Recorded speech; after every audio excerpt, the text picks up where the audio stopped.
Jets agreeing to a trade with the Las Vegas Raiders for Davante Adams. Let's bring Adam Schefter in here. Adam, first of all, how did it all go down?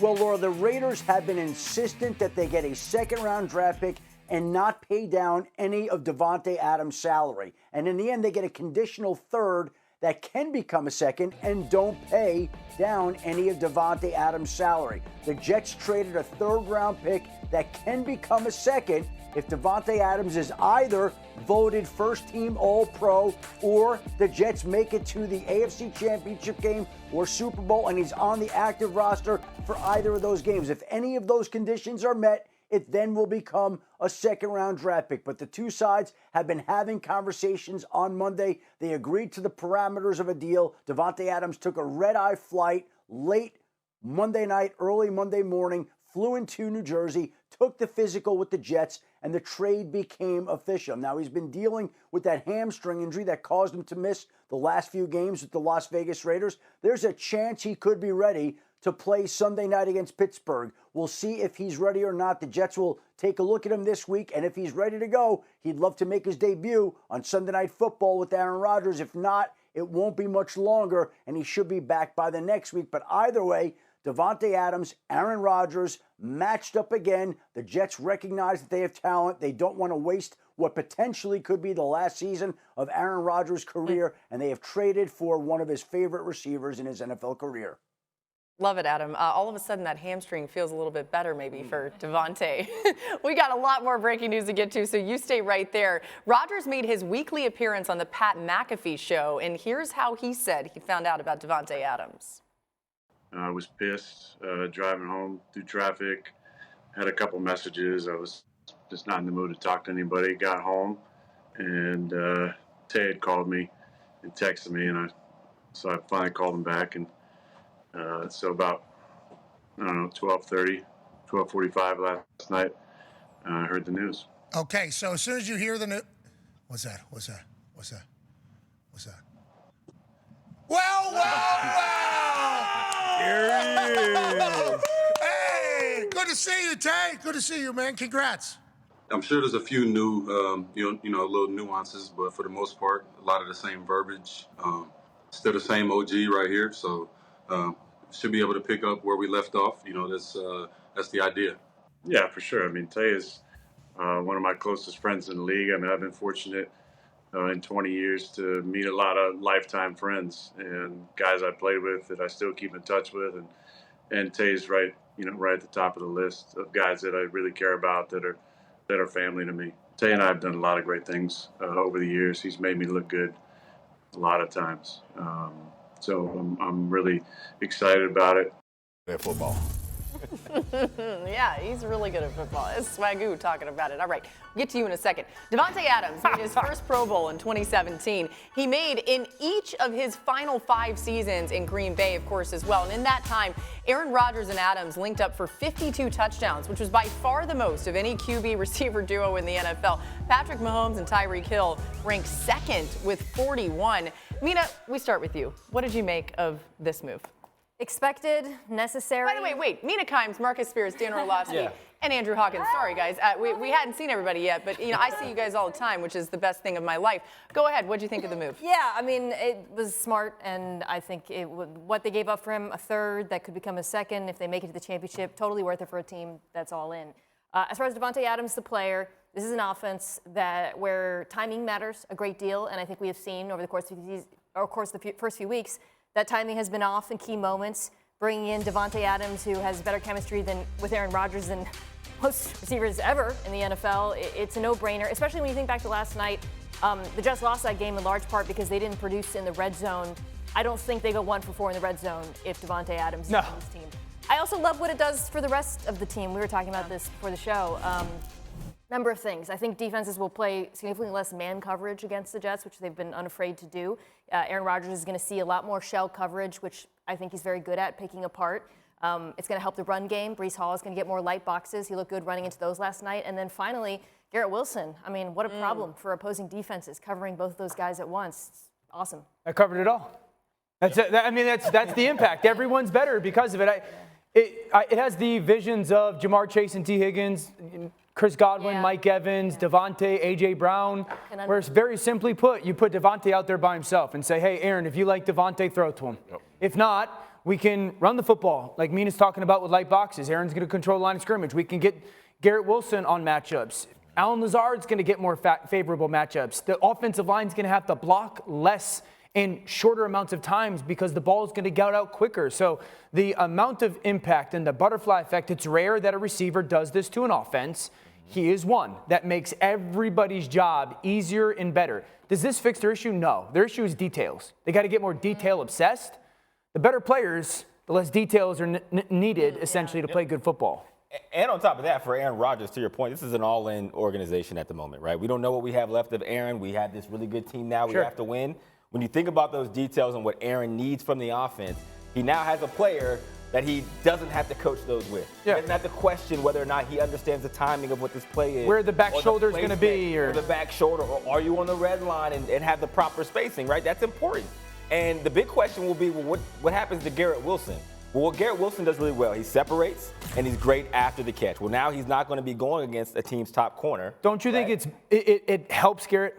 It does help Garrett. It does help. There's going to be less targets, right? The more targets you have as a receiver, you understand, the more opportunities, but they're going to be more valuable targets. Yeah. In the situations he's going to be in those targets, he's not going to be going against the top defender. Right. He's going to have a lot more one-on-one. Easier. He's going to be able to get open in more places. He moves around, and with Davante Adams, there's going to be so much attention to him that he'll be able to actually probably elevate his game. I think for the sake of not being repetitive, because all of y'all said the impact he has on the team, but this is a playoff move. Like the playoffs, 100%. The playoffs are about players. And y'all hear me say it every year. Pat Mahomes' legs come into play in the playoffs. Lamar Jackson winning games because he's a playmaker. Obviously, the season is not going how they want it to go, and he can help rectify that. But it's when you get into the dance is what Woody Johnson is thinking from an ownership perspective. We got to put playmakers around, and the familiarity that him and Aaron has can pay dividends in critical situations in playoff games. So for me, that's what the move really entailed. Because if they didn't feel like they were a playoff team, you don't trade for Davante Adams. I agree. Right? They do. I mean, and just a couple things, from being on the game call last night, watching Aaron Rodgers, he is still trying to coach up those receivers throughout the game. So this does give him a comfort level. He's trying to get the ball out so quick, Dan, and we did see the scheme change with Todd Downing taking over the play calling. Some things looked a little different. There's still a lot that's the same. How does Davante fit into that? He could play today. I honestly believe that if the Jets had a game and on Tuesday Night Football, Davante could step out there and play. The motions, they don't do a ton of it. They did much more last night. Obviously had a massive benefit. I think Davante will seamlessly step into this offense, and I'm not going to be surprised, honestly, if he plays Sunday night and the first snap of the game goes to Davante. I remember when the Rams acquired OBJ. The first pass of the game, they threw him a hitch route against the San Francisco 49ers. I think that Davante will step in right in. Mina's point about the red zone impact is probably going to be the one that gets felt the best. Yeah. But Jets, by the way, after the trade, the Jets' odds to win the AFC East dropped from plus 650 to plus 500 at ESPN Bet. So definitely an impact felt there. Mina, specifically to that, the red zone woes. I mean, if you look back just at last night's game, it's a key divisional game, so that's what they're thinking about when it comes to playoffs. If they had been able to score in the red zone, the game probably looks a little bit different. No discredit to the Bills. They did their job. Yeah, it's not wrong, although obviously they had a Hail Mary, missed field goals, crazy game. I think, though, with red zone in particular, this is an area where you talk about players playing the playoffs. That's what really matters in the red zone. I mean, you can have cool play calls, and I'm sure Todd Downing will do a better job of that than what we've seen. But so the chemistry between the receiver and the quarterback is so important in the tight red area. And we have seen time and time again, Aaron Rodgers, when the ball comes out so quick, it's because he knows Davante Adams is going to get open and catch it. And don't forget, in Green Bay, they threw so many touchdown passes on like RPOs at like the 2-yard line. Yeah. Where it was a one-stepper or a quick fade or a one-step slant. They haven't had that in New York. And I guess we're buying that they immediately get right back together and they play just how they always were before. 100%. Okay. Thinking is overrated. You have to look forward. You have to look forward to the games we're going to play each and every week, and try to win all of them. And that's basic stuff, right? Are you I was saying Talladega Nights. You've heard of that? Yeah. Remember that one scene? He said, "You're not a thinker. You're a driver." Yeah. Right. And a lot of times it is. You just have to go with your instinct and what's the best thing to build a team and build a winning team and build a most importantly, build a culture. Salvageable. We're going to kick, you can add the words after that. No, we're going to do really well. We're going to do well. Salvage is the end, but this is the beginning. On commercial break right now. Let's get Dan Graziano in here for some more on this. Graz, take us through all the details of how this deal got done. Look, it's been going on for a couple of weeks. Contrary to what Woody said, the Jets have been thinking about this for a while. Davante Adams felt like wanted out of Las Vegas for the last couple of weeks. Several teams had checked in. The Raiders had been telling people they wanted a second-round pick, but there really weren't teams that were willing to pay that and also take on the whole salary of Davante Adams.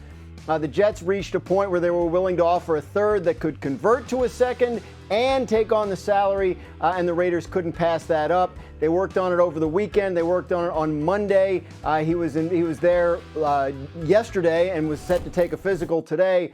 So the Jets have made the trade. They've announced the trade. They've made it official. It's obviously another nod toward Aaron Rodgers and trying to find people and situations for the team that make him as comfortable as possible, because they need to get the best out of Aaron Rodgers in order to get the best out of their roster. Yeah, trying to capitalize as much as they possibly can. The trade deadline 3 weeks away, but we got all sorts of movement today. So the Jets entered the season with a 57% chance to make the playoffs, according to ESPN Analytics, which was the 6th highest in the AFC. It got as high as 80% if New York started 2-1, and it's down to 46% now, which ranks 8th in the conference. Dan, when you think about how this is all going to shake out for long term for the Jets this season when it comes to their playoff hopes? I think it puts them in the playoffs.